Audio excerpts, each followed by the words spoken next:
here is our topic for this evening. We're looking a little bit at affirmations. And this concept that's taken from NLP, Neuro-Linguistic Programming, if you have heard of that before. In Yoga Fit, and I don't know if this is what they call it elsewhere, but the school that I did my yoga training through, we call it face and replace. In NLP, they have like tons of terms for it. If anybody is a fan of Tony Robbins, he was NLP trained before he did anything. So you think that he's like this, you know, bazillionaire international talent. Most of what he does is NLP. And more recently, as far as I know, he's been talking about that more, like more openly, saying like, these were my mentors and this is who taught me NLP. So if you are really interested in this, that's a great resource. Any of those, go to the library, get the library app. All of his audio programs are there, like really simple, usable skills about the words that we use to speak to ourselves.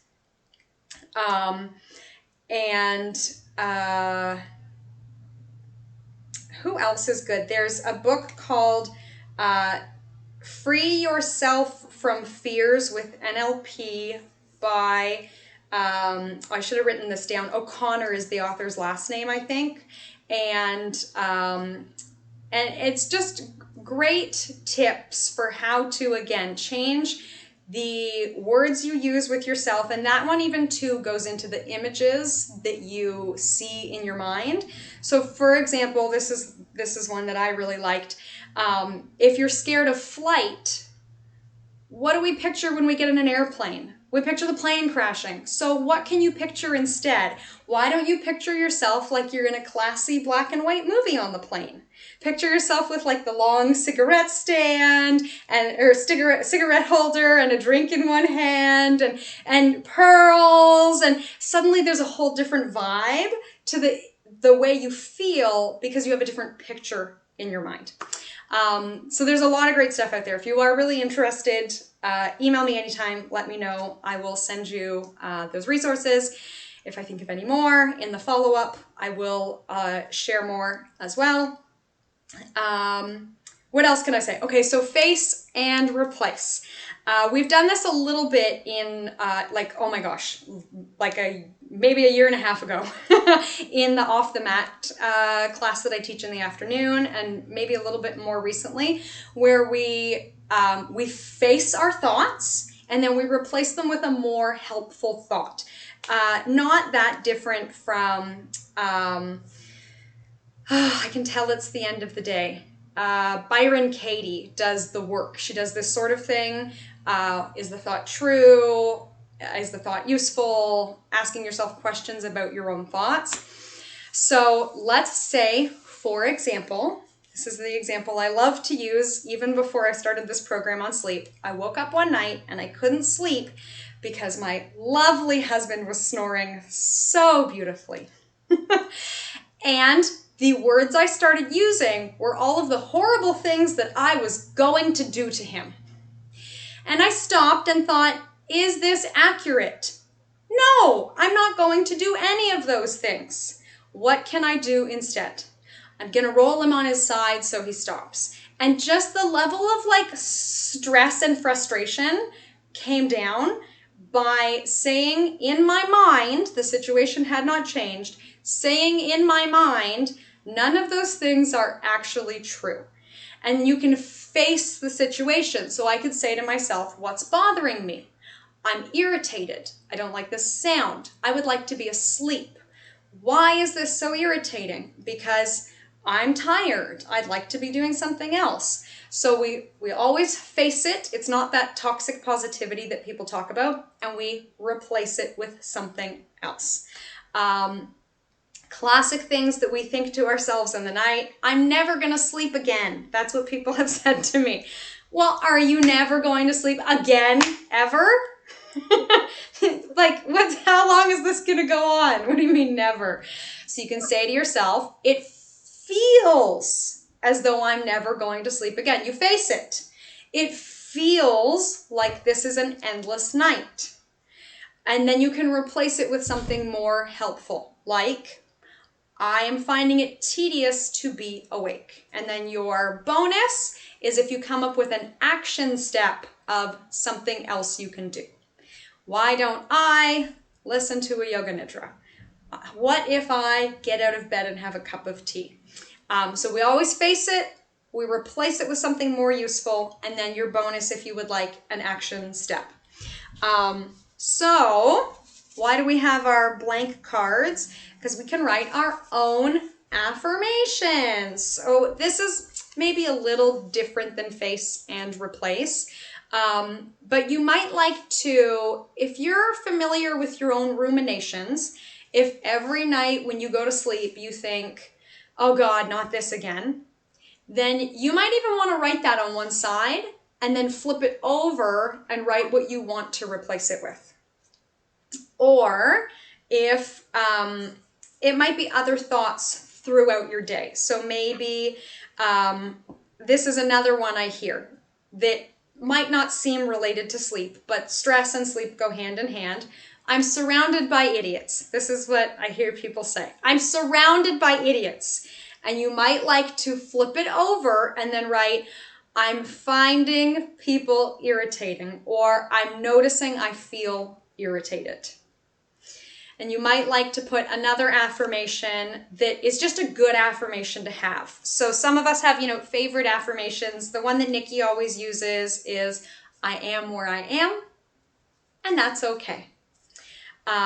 You can put things, favorite quotes, if you find those are stress relieving that you like to read. There's one that I love, play the hand you've been dealt as though you chose the cards yourself, because it feels more empowering. So we can do either of those right now. You might just want to use this to write a favorite affirmation or use it to do a face and replace. Something that you say that is not very helpful on one side and then flip it and put the more helpful thought on the other side. You might like to put your action step if you have enough space. And then the other one is just a nice affirmation that I like to have around. I am enough, I have enough, I do enough, and you can sign the back if you wish. Okay, so I'll give us a little bit of time to do some writing if you would like. Does anybody have any questions on, or if you ever struggle with an affirmation and you would maybe like us to weigh in?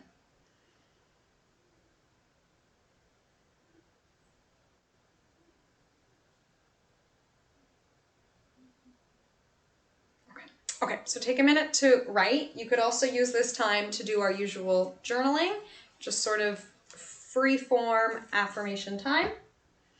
Could use our oil.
Okay, do we want another minute? Okay, I'll give us a little talk about our tea. So let's start with the morning cup of tea this is what I was thinking of for the morning. This is the Feeling Energized one. Yeah. And President's Choice has a series of feeling something tea. And there's also Feeling Soothed, I think, is their digestive one. That's, I mean, we're not doing a digestive yoga program, but you know, maybe this will inspire us to do that. And it's very also Ayurvedically based for like after a heavy meal, it would be great. So if you do see that one, I think it's also fantastic. They also used to have Feeling Pure that was very good, but I think they took it off the market. So if you would like something that feels purifying, anything really that makes you feel sort of light, I think it was I think it had like lemon and spearmint in it. So there's a whole world of teas out there. So the Feeling Energized one is supposed to be a fairly balanced drink, that it is warming and energizing, but not too much. Which is the great thing about Ayurveda is that it's supposed to always be, you know, a little bit, but not overwhelming. So there's ginseng, which is supposed to be energizing. Ginger is supposed to be warming, and not that it gives you that kind of energy boost like caffeine, but that it gives you a boost from the sensation. It kind of opens your sinuses, and it's a more powerful flavor to give you that sort of like, oh, I'm awake feeling without caffeine. The same thing with peppermint. Yerba mate, I believe, is a little bit caffeinated. I might be wrong about that. But anyways, it's, they always say it's energizing. Yerba mate is supposed to be one of like the energizing beverages. And then the licorice root sweetens it, makes it taste great. So technically that would be the balancing, that would sort of weigh us down so that we have something uplifting, warming, and energizing, but there's a little bit of grounding with the licorice so we don't get carried away. It's, I think, a pretty powerful flavor. It also works pretty well as an iced tea if you want to drink it in the afternoon in the summer for that kind of boost. Mary, I see you are unmuted. Do you know what this I don't know how to pronounce it. Oh my gosh. Oh, I missed one. Yeah. Ashwagandha is used in Ayurvedic medicine. Sorry. It is also supposed to be energizing. I don't know. This is a one-off personal experience, but I will share it with you anyways because I think it's useful information. So it's supposed to be an adaptogen. So when your body receives it, it can, when it uses it, if you are feeling tired, it'll wake you up. And if you need to sleep, it'll help you calm down. I had ashwagandha tea and then could not sleep. So I think that's important to know because, like for example, this tea has orange peel in it and lemon balm and orange blossom, and spearmint, which I feel are kind of energizing teas. Technically, they're supposed to be calming and soothing, but that's for most people. So most people would find this just a nice, invigorating tea.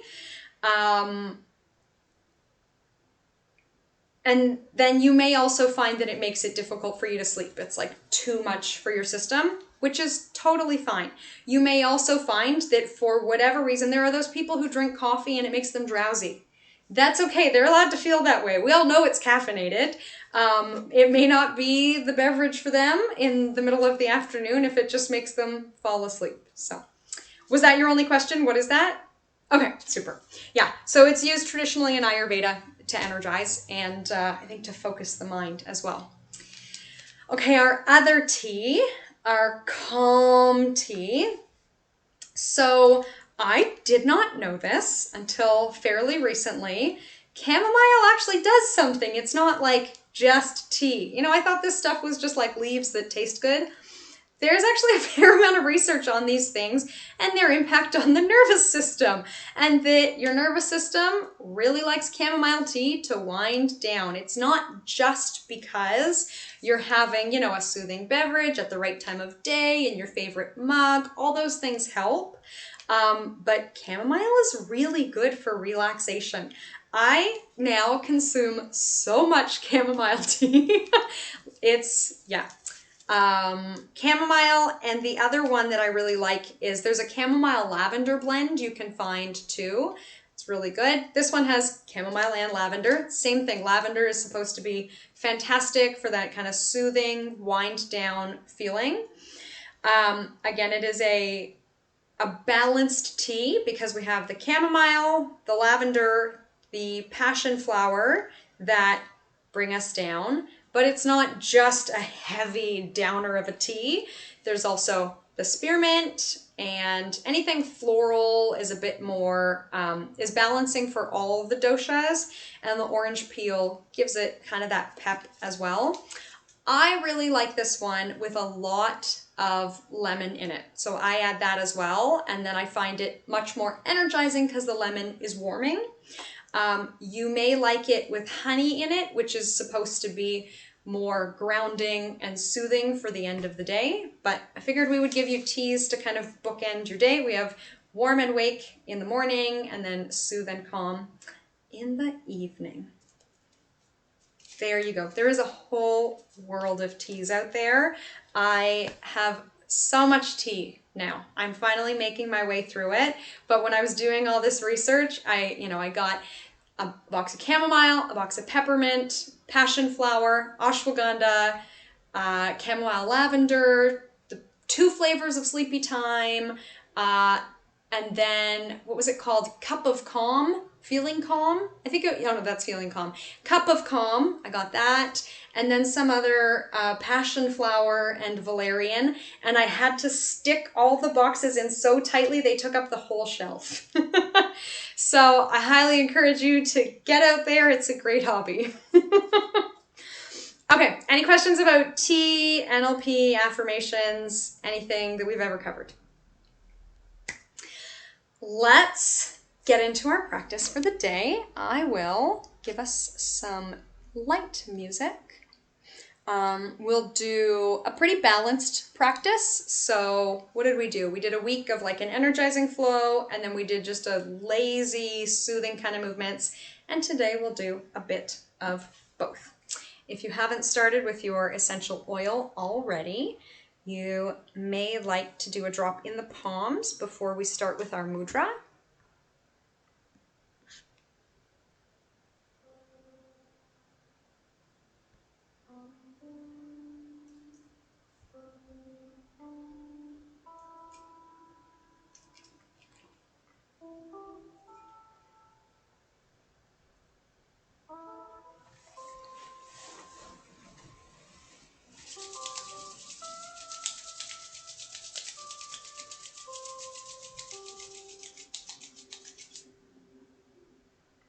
And are we able to hear the music? Just sort of gentle background music? Fantastic. So we're talking about face and replace and the words we say to ourselves. Today we have our letting go gesture. Speaking of words I can't pronounce in Sanskrit, so Mary, you're not alone. Kshpana mudra? I don't know. KSH. Kshpana. That's my guess of how to... I'm just putting the K and the S and the H together. Letting go gesture. So we interlace our fingers, and sort of like a Charlie's Angel, just the first finger goes. And it comes with an affirmation. I let go of stress and negativity as I move toward a state of pure joy. So letting go of whatever words we've been saying to ourselves all this time, and moving towards words that help us experience a state of pure joy. I'll say it one more time. I let go of stress and negativity as I move toward a state of pure joy. If this affirmation feels like a good fit, of course, repeat it to yourself, but words are very powerful tweak it to work better for you if you like.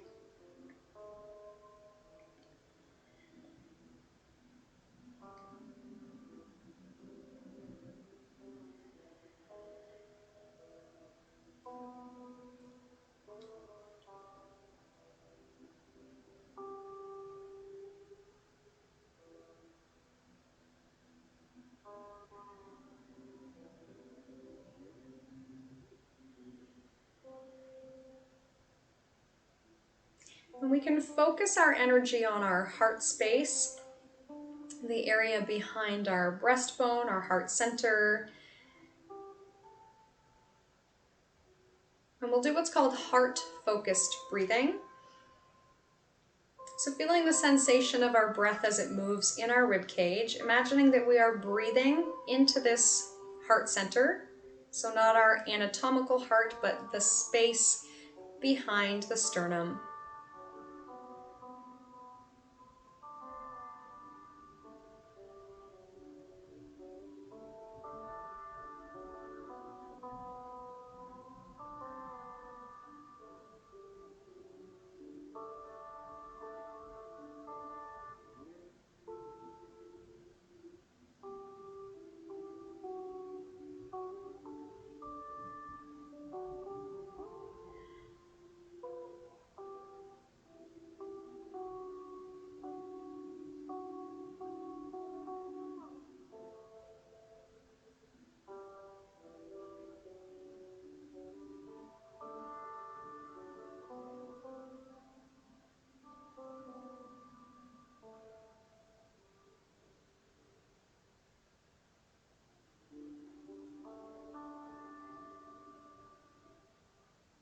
So let's release this gesture and we can rub the palms together.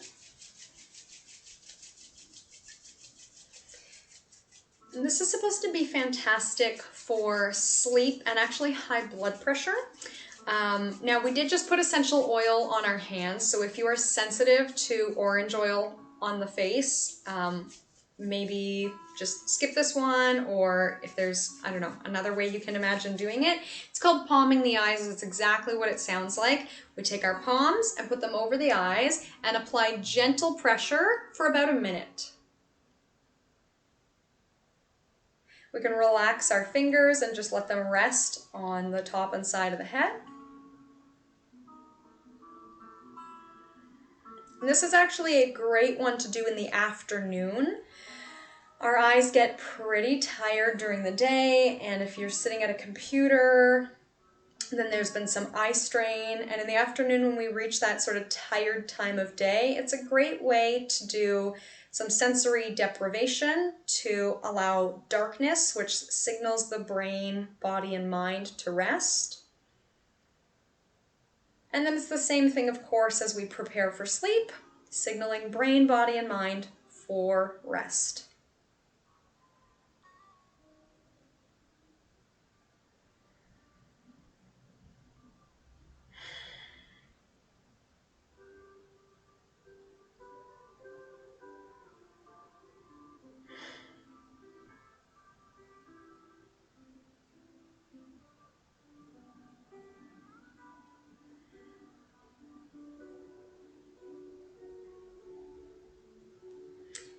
And we actually don't even have to apply any pressure. If you notice that it's really bothersome, we could just leave the hands resting over the eyes.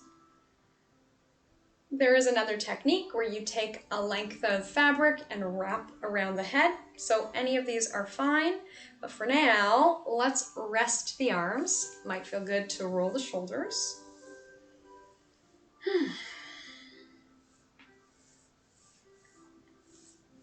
And let's do some of our more soothing movements, this idea of an evening ritual of Abhyanga. You can do it first thing in the morning. We take our body oil, or for today, we'll just do it dry, and then sweep up the arms.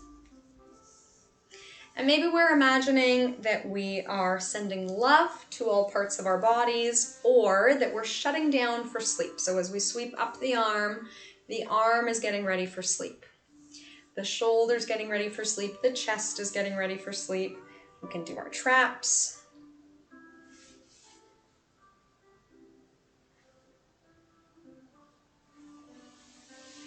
We can do head, neck, and face, just sweeping through.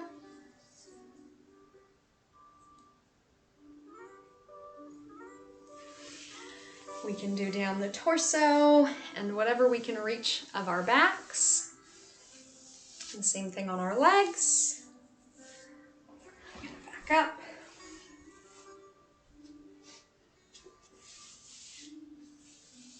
Might want to extend one leg at a time.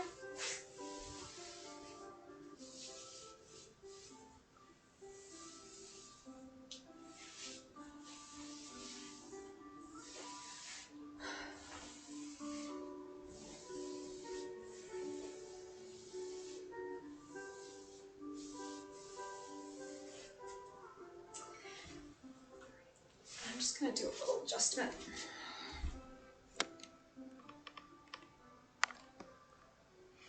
All right, and then we'll actually meet in a child's pose. So we can go there whenever you're ready. No rush to finish your sweeping. And whatever kind of child's pose we like. If anybody did by chance bring their blocks, we could always put a block under the chest and under the forehead. And maybe let's do a slower moment to settle.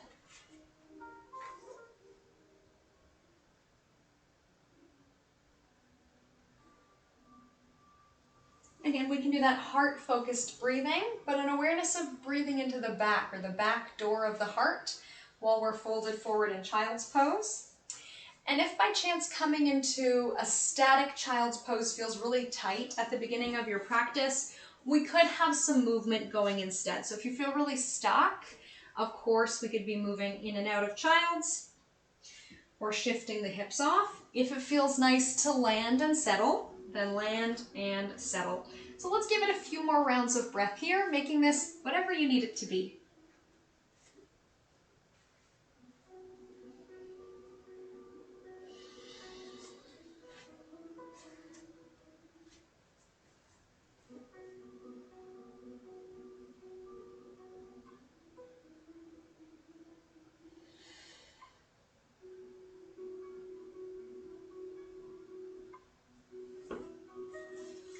And if we do have props, we will place them off to the side. We'll have a couple more options to use them. And then in our child's pose, let's add some lateral flexion. So we can walk the hands over to the right and pull back, stretching the left side.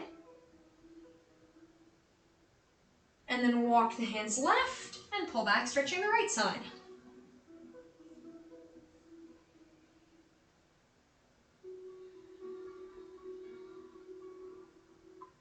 We'll come back through center. And let's come to all fours. And we'll move through cat and cow. You may have done this before in your life. Very common yoga pose. Let's plant the feet so we're feeling pretty stable. We'll spread our fingers and push down through our fingerprints. We can take a deep breath in to prepare. And then as we breathe out, lifting our backs to the sky, making a rainbow with our spines. And then reversing it, reaching our hearts forward. And you may like to inhale in cow.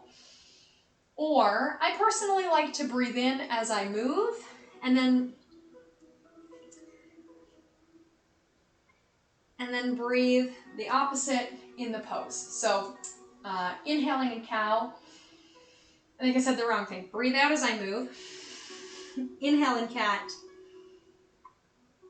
And then breathe out as I move. So that slows it down, which is actually great for both slowly waking up and winding down for sleep.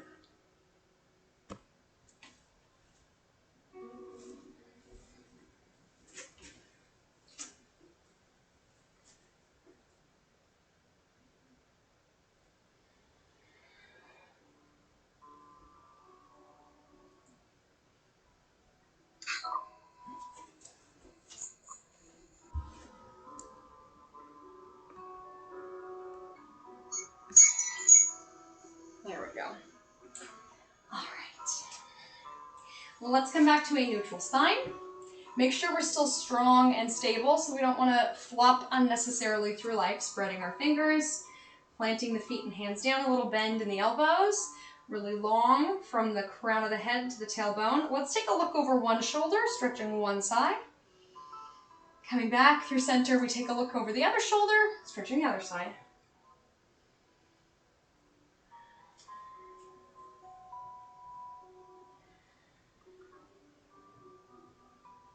Maybe we're shifting the hips as we do this, or maybe we're keeping the body centered. Again, noticing what seems to work for you. For years, I did this with my body totally stable, hips not moving, just the spine moving. And then I realized, oh, it feels actually really good if I sway the hips out to the side too, which is fine. We're not doing really heavy weight bearing. Normally, we don't want to take the hips and knees out of alignment if we're doing like weightlifting, but if we're just moving our body through range of motion, I would say that is a-okay. We'll start to polish this off. And then yogi's choice. Again, we may be resting back in child's with or without our blocks, or you may like some movement in downward dog.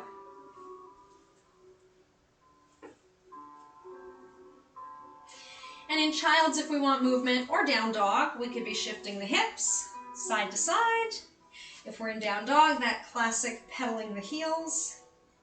In child's or down dog, we could be shifting forward and back.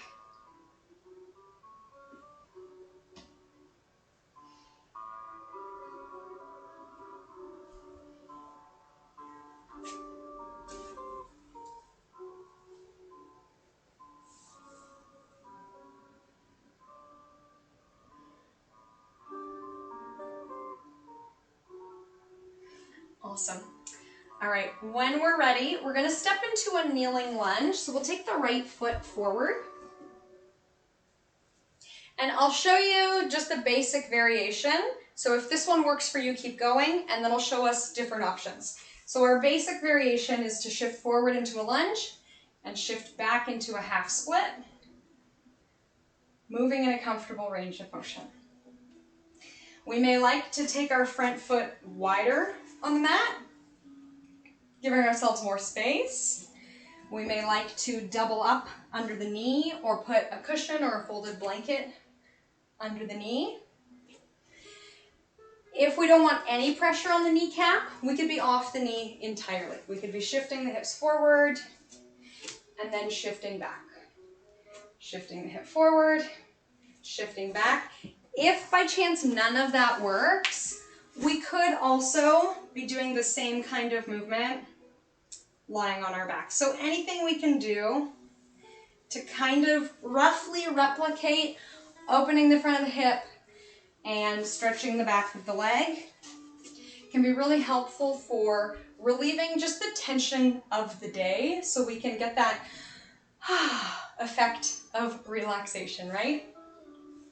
I mean, if we have blocks, we could do the block thing too.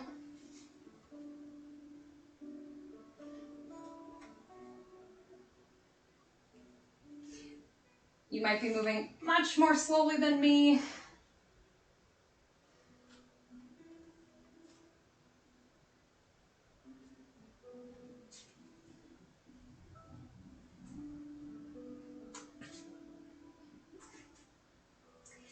And then let's pause in our kneeling lunge. Careful not to wilt too much, pressing down to stay tall. And we'll inhale, arms overhead. Knowing that if we need to have a hand down for balance, that's totally fine. And then let's open cactus arms here. Opening the heart, breathing once more into our heart space.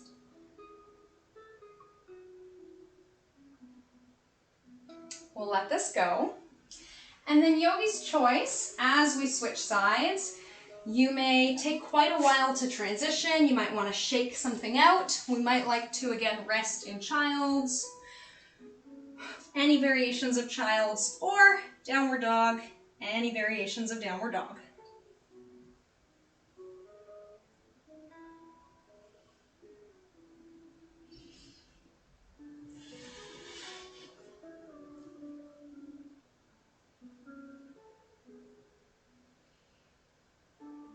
And we're ready. Let's take it to the other side. So getting there however we need to, might take 1 step, 2 steps.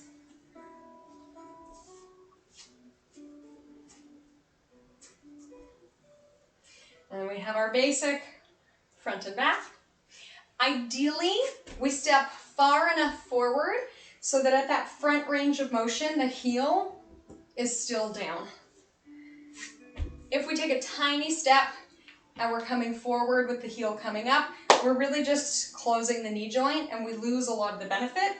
So it might take really a long time to get up there, especially like, let's be realistic. If you never do this movement, it's gonna take really a while. And this, sometimes it's called flossing or pumping. This back and forth movement that we do helps to open up that space. I like to think of it like the Tin Woodsman, the oil can. It's like that. That bit by bit, we are motion is lotion. That's what people say. We're lubricating our joints. We're getting blood flowing through our muscles. Our tissues slide more easily over one another. So keeping in mind our NLP, if when we first came into this pose, you thought, I can't do this, I'm too tight, well, let's pick a more helpful, accurate thought. I rarely do this pose.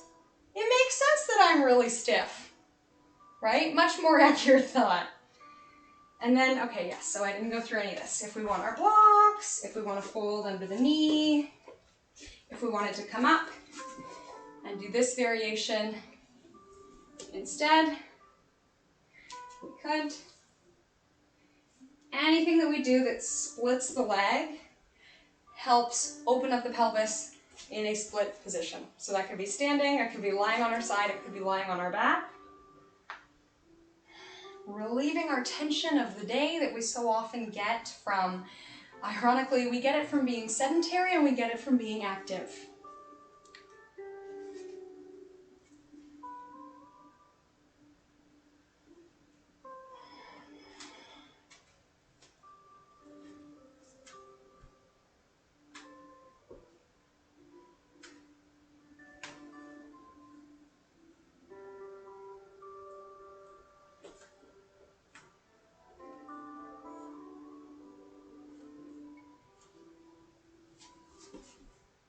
And let's come into this lunge position with the front foot forward. Again, careful not to just go to our maximum. We can resist, so we have some strength holding us here as well. We'll inhale the arms up. And if it feels good, we can open out to cactus.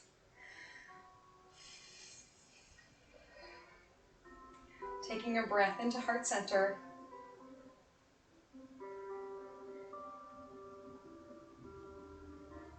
Once more, yogi's choice. We will make our way to seated, but let's take about the next minute.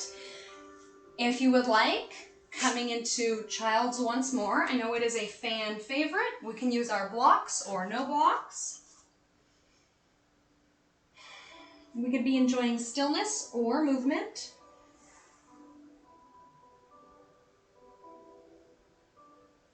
Of course, we always have down dog. And if you prefer seated, we can move into a seated position.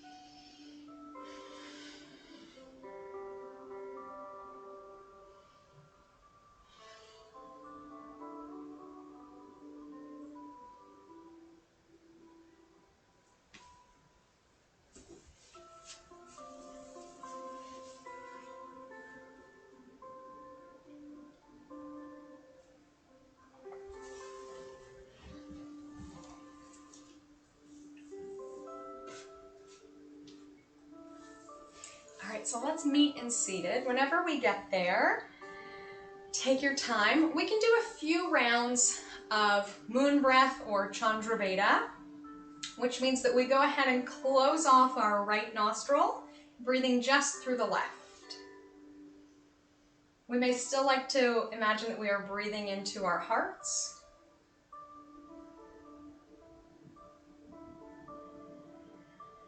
We can be slowing down on our exhale, maybe inhaling for 4, exhaling for 8.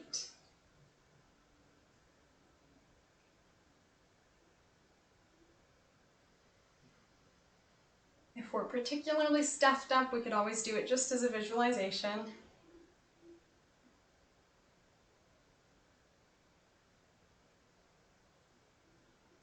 we can bring some coolness into the breath as well. It works particularly well in the summer months, but imagining that we're breathing in a cool color, like a nice silver tone, and maybe exhaling like a dark indigo.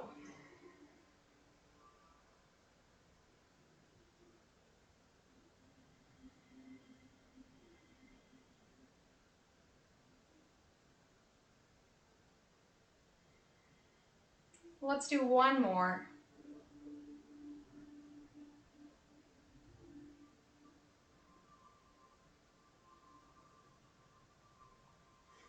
We can let that go. And let's do our forward fold with our legs straight forward. So we might like to move some flesh away to be more sort of directly on our butt bones. And ideally we never tuck under. So we should be in a neutral pelvis, which may mean that we need to bend our knees to be your butt bones. People often call them your sits bones, your ischium, if you like. You know, these bones here are a good landmark judge for whether or not our pelvis is straight. If you're way back on your back pockets, you're tucked under. So if we can feel our bones sort of rooted straight down, perfect. You may want to sit on something or roll your mat up to give you a little bit of extra height. And then when we're ready, we can press down to reach our spines tall. And let's start to come forward with a neutral spine. So we'll keep this crease in the front of the hip. So if we were rolling back onto our back pockets, we lose that crease. If we sit tall, we bring the crease with us. Let's come back to our inner dialogue. This is like a simple party trick. If our inner dialogue is, my hamstrings are so tight, guess what? The body says, good to know, my hamstrings are tight. If we say to ourselves, my hamstrings are lengthening, then the body says, great, good to know, my hamstrings are lengthening, and it kind of follows suit. If you don't believe me, go ahead and try it for yourself. Find something that feels realistic to say. My muscles are warm, I'm feeling supple, I like forward folds, whatever it is. And you'll probably feel that your body gives in more easily than if you have some sort of no thought. I don't like this pose. I don't want to do this. Why does Gwen always make us do forward folds? So find a positive kind of thought to lead us through, and let's spend another couple rounds of breath here.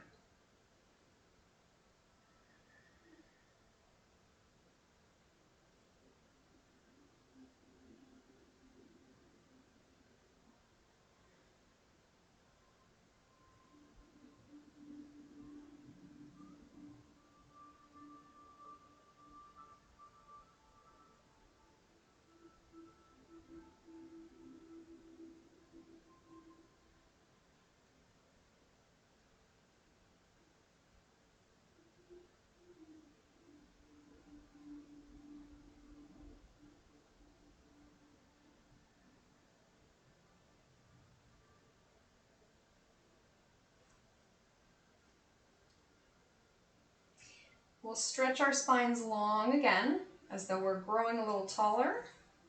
We can come back to center. And we'll do the opposite range of motion. So we can take our hands behind us, maybe we're pointing our toes, and we'll come into a back bend here. Might have to do a little shoulder roll before we start.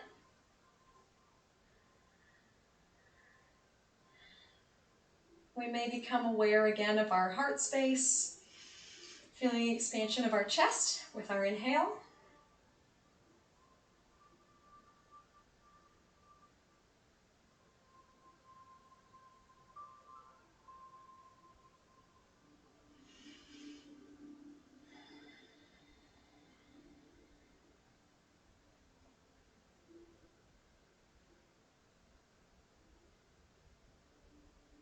Come back through to seated. And let's give it another forward fold. So we'll come out wide this time. You be the judge of how wide we go. So some people like this, a narrow, wide-legged forward fold. I have seen it done with the feet, I don't know, like 1.5 feet apart. You could try that. Traditionally, people think that they have to really like push their legs to the furthest limits of human capacity. We don't have to. In fact, you might get more out of it going just a little bit in from there.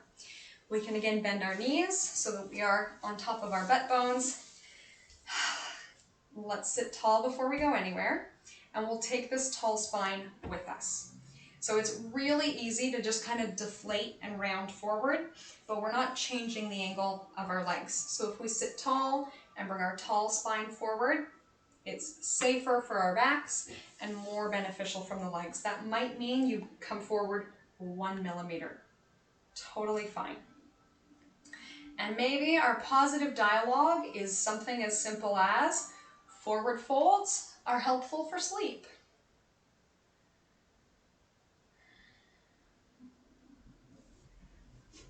If we ease into it, of course, we can straighten the legs. Don't hold back. If you're super bendy and you can just rest one cheek on the floor, go for it.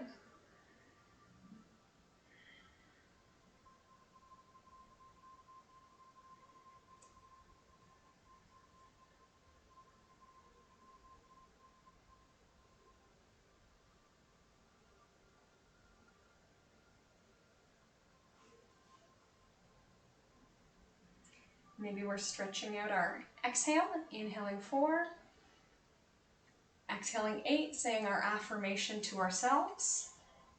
My body likes forward folds before bed. I release negativity and stress, moving towards a state of pure joy.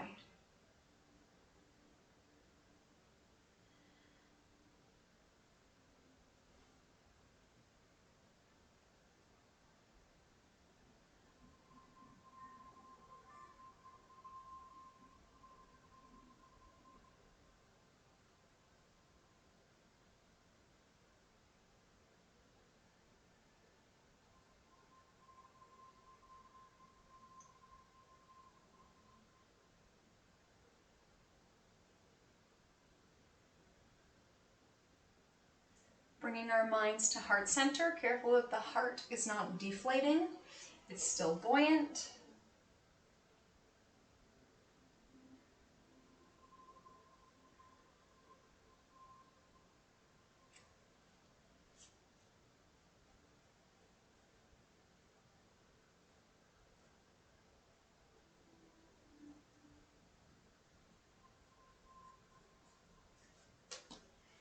One more time, let's sit tall and we'll reverse our back bend. You may like it with the legs wide or butterflying the legs or crossed. We'll take our hands behind us, reaching our hearts to the sky. And here's a little tip. So apparently, the way you move your eyes can have a pretty solid impact on your body. So if we look up, that's supposed to be energizing, but if we lean the head back with the eyes closed, that's relaxing.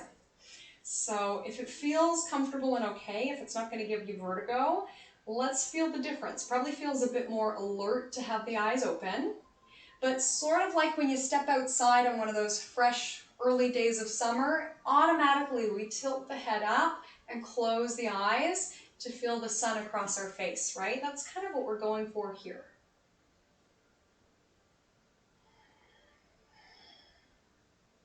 So we're calm without feeling really de-energized.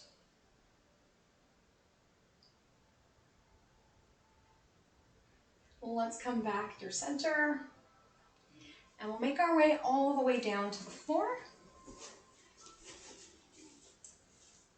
You may like, of course, an extra layer or something like that at this point.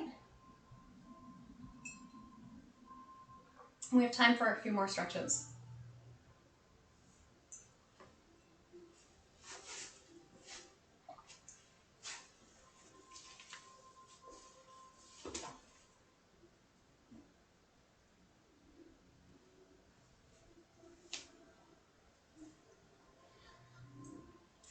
Let's start with our pigeon stretch.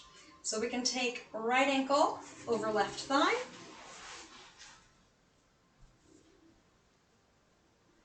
And this would be the very passive, lazy way to do it. We just hang out here. It might not be a huge stretch sensation, but we're still lengthening the muscles to externally rotate the leg and bend the knee. If we're going for more sensation, then we can pull the left leg in. And we might like to do a bit of a sway. So whether we're up or down, might feel really nice to sway side to side, or enjoy stillness.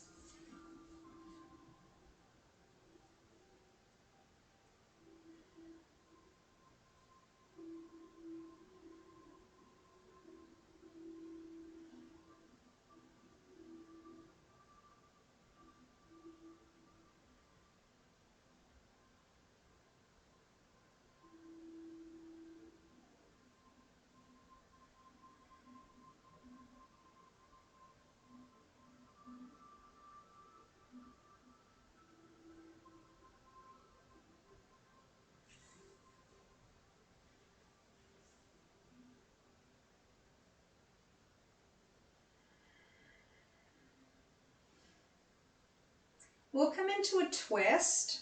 Again, yogi's choice. We can leave our legs as they are, shift our hips a little to the right, and come into a twist.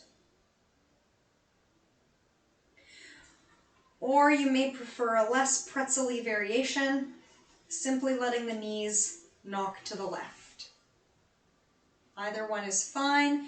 Twists are a fantastic way of cooling the body. So either stacked knees or twisted figure four.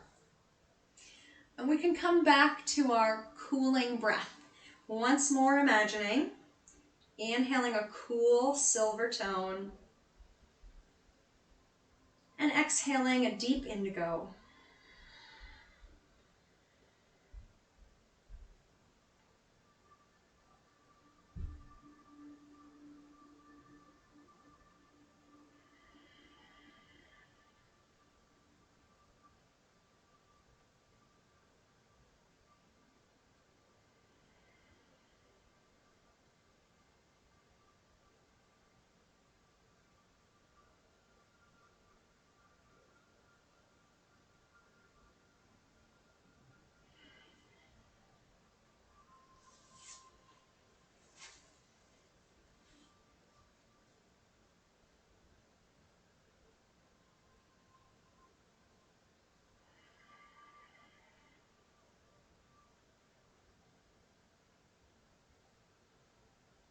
We'll take one more breath here.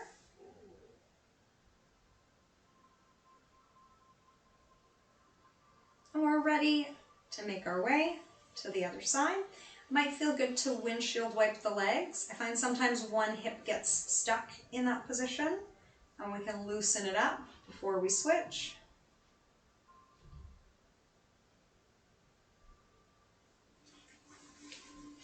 We can center ourselves if we've moved all over the place. And then we're ready to take left over right. This may also be a huge range of motion for you. You could do it even more gently, taking left over right, lying on the mat. We can leave our legs just lazy, passive, and that's not an insult. That is a good thing. Passive stretching has a ton of benefits, so no pressure to move beyond this. We can do a little sway side to side. We might like to draw the leg in, holding either knee and heel, or even our shin, or in behind the opposite leg.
Again, we can stay as we are, or we can make our way into our supine twist.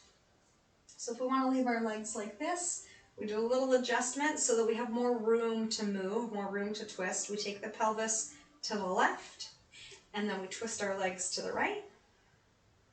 And there may be some other favorite variation of a twist that you have. Stacking the knees, bottom leg straight.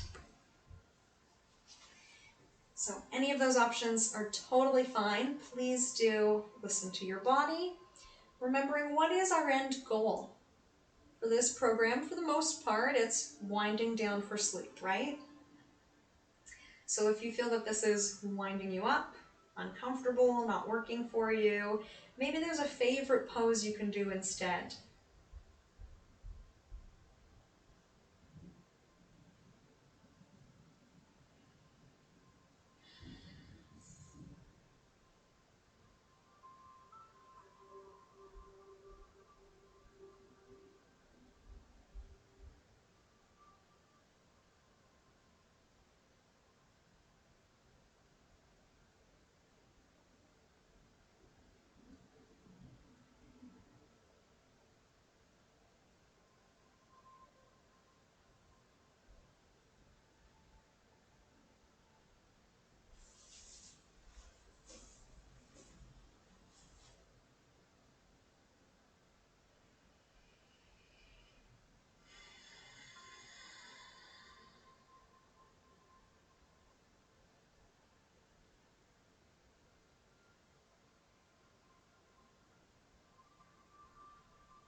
When it feels like this side matches the first side, again, we might like to come through and do a bit of a sway. Maybe knees to chest, butterfly, a reach.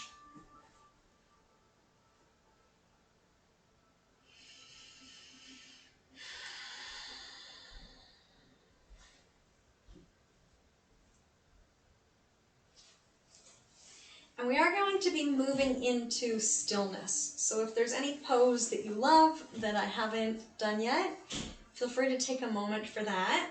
And I'll let you know that we do have the option here at the end if we want to finish with supported fish. With blocks, that means we put a block under the head and a block under the rib cage. Kind of lining them up before we get back there, so there's no surprise that we're kind of left hanging. So under the head and under the rib cage and the back of the shoulder blades.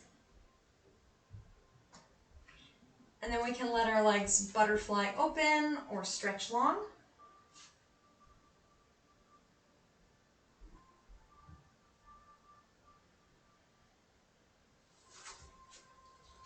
If you don't have blocks, you can use, of course, a bolster, a folded blanket, or our lovely option always, our rolled up yoga mat. Since we have a mat anyways, we know we can use it. Hopefully your floor is not too hard. And I'll show us two ways to use it. So we can line it up behind our spines and it catches us on our way down. Again, whatever kind of supported fish we like. Or, and it doesn't work well if you did a really tight roll, not so great, you might have to just loosen it up a bit. We could also put the mat over top of the blocks. So that gives us some height and also softens or cushions us as we lie back. I'm going to leave that fall at all. So the blocks and the mat or the bolster still go in the same spot, but now we have them both together. So we have the softness of the mat and the firmness of the block. And for you, it may or may not be a match made in heaven. But if you feel that nice settling kind of feeling, perfect. Well, I can feel for me it's a bit too high, which means I would just take the mat away and then have this nice happy medium place to lie.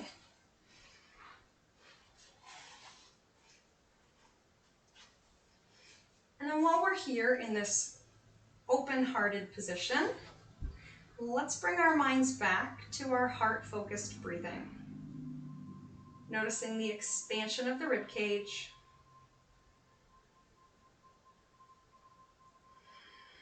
Maybe letting the breath drop down to the belly.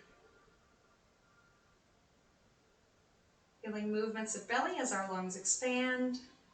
Feeling ribs expand side to side.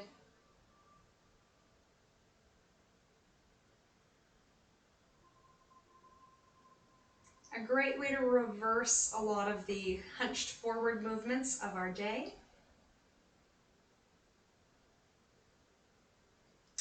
And we can land our hands wherever we like. You may even like to hold our mudra in front of our hearts again. So we're interlacing all of our fingers and leaving just the first finger forward in front of our hearts.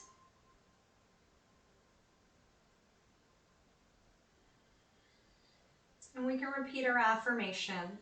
I release stress and negativity and move toward a state of pure joy. I release stress and negativity and move toward a state of pure joy.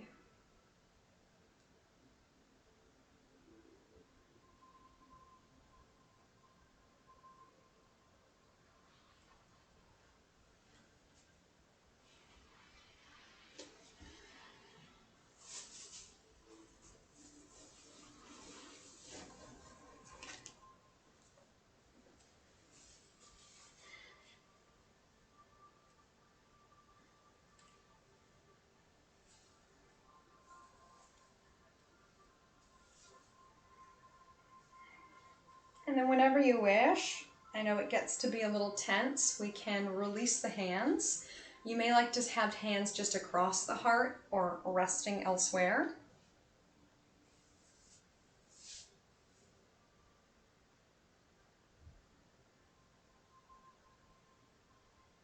And remembering from last week, or maybe you missed it, no need to remember, I will remind us. Last week we pictured our minds as a lake or other body of water. Noticing the waves of our mind growing calmer as we focus on our breath. So we can inhale for 4, exhale for 8, and see the waves of our mind grow calmer and calmer still.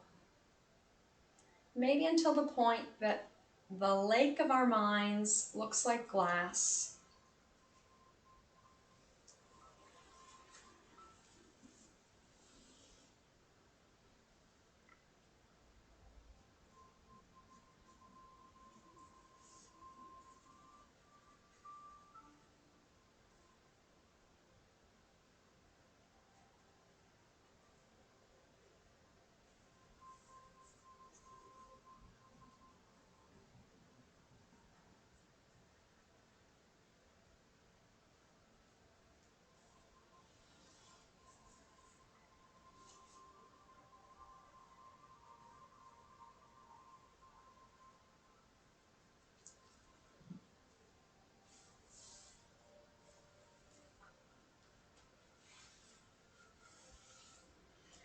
Option to repeat the affirmation that you made for yourself at the very beginning of our time together, if that was a good, strong one for you.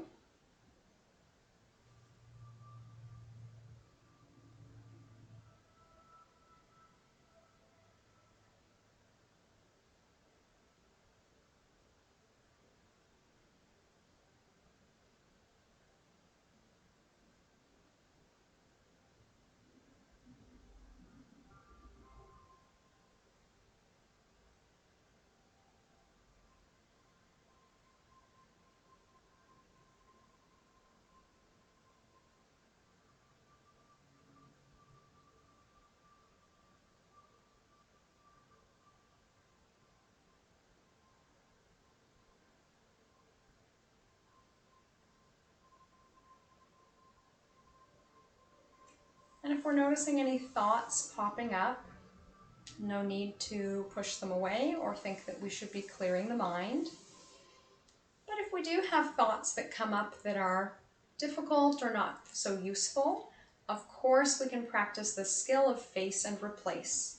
Noticing the thought, saying, I see you and I release you, and replacing it with a more helpful thought.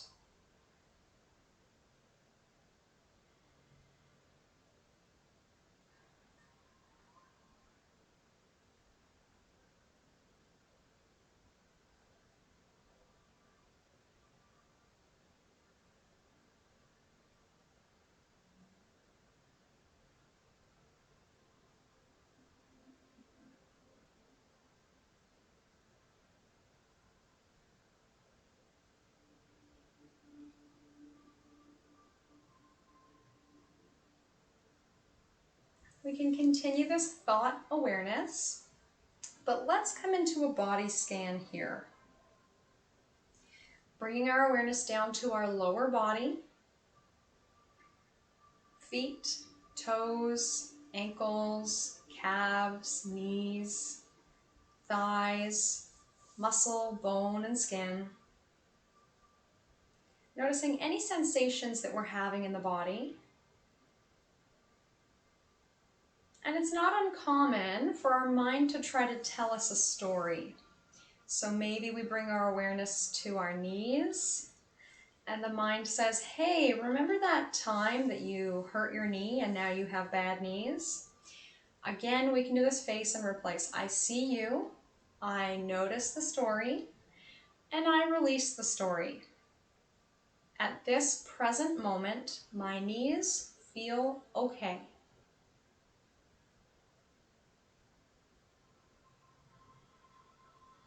It may be associations that we have with our bodies, maybe not feeling good enough. And again, we can notice that thought. I see you, I hear you, I release you. I am enough, I have enough, I do enough.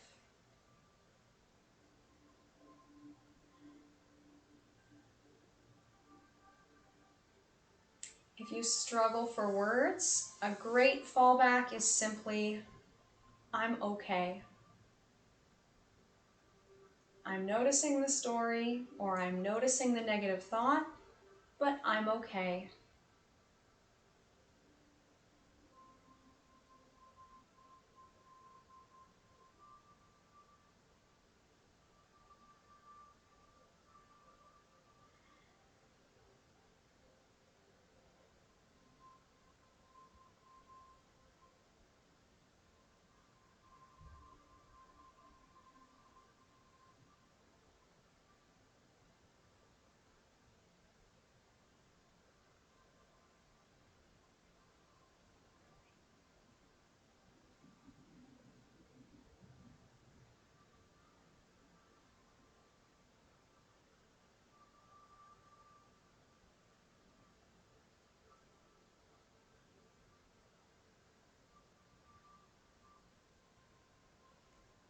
We can do the same thing with the torso, coming up to pelvis, belly, and rib cage.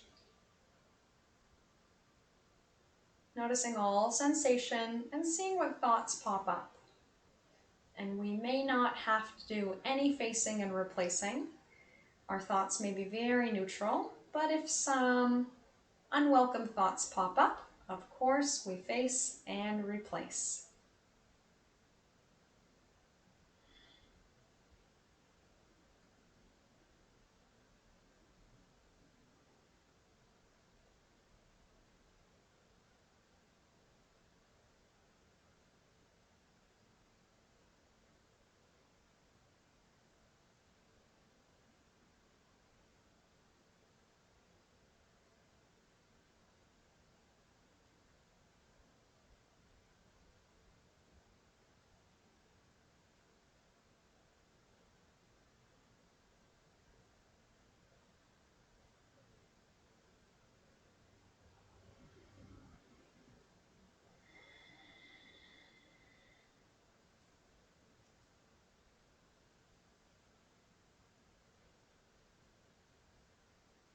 moving our awareness further up the body to our shoulders, arms, hands, fingers, palms, wrists, and elbows. Noticing any sensations that pull at our attention.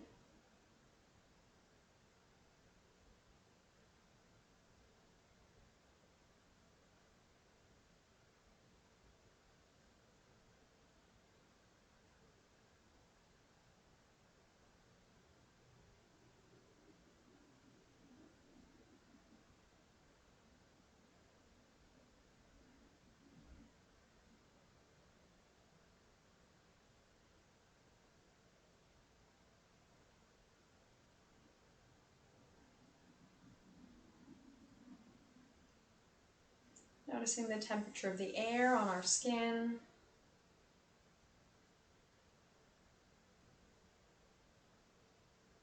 Making our way up to our necks. That place where chest and shoulder merge into our necks, and our back comes up to our neck as well. Lots of strong muscles that have to support the weight of our heads all day. Taking in jaw, face, and head. What sensations do we notice here? Maybe we're seeing the lights behind our eyelids, maybe a taste in the mouth, sounds around you. Feeling the weight of the head.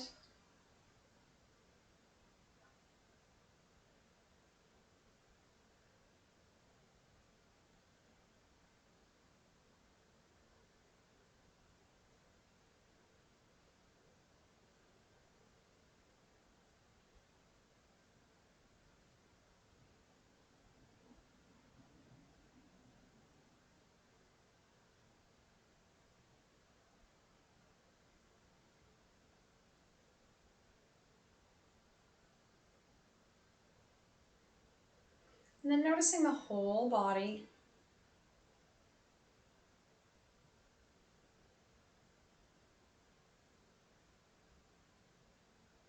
Once more, breathing into our heart space, sending gratitude to our bodies for everything that we are capable of doing.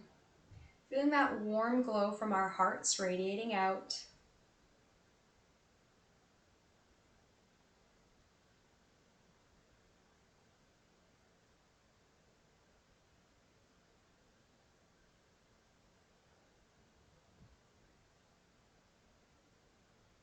Saying thank you to our legs for carrying us here,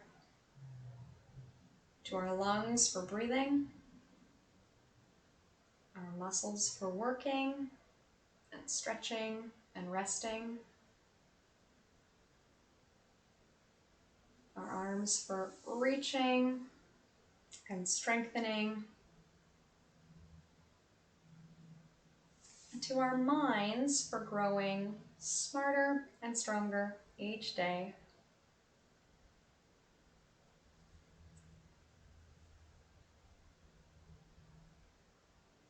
Feel free to stay as you are as long as you like. If you do want to finish in a seated position, by all means we can. Maybe we're just placing hands over heart in a supine position.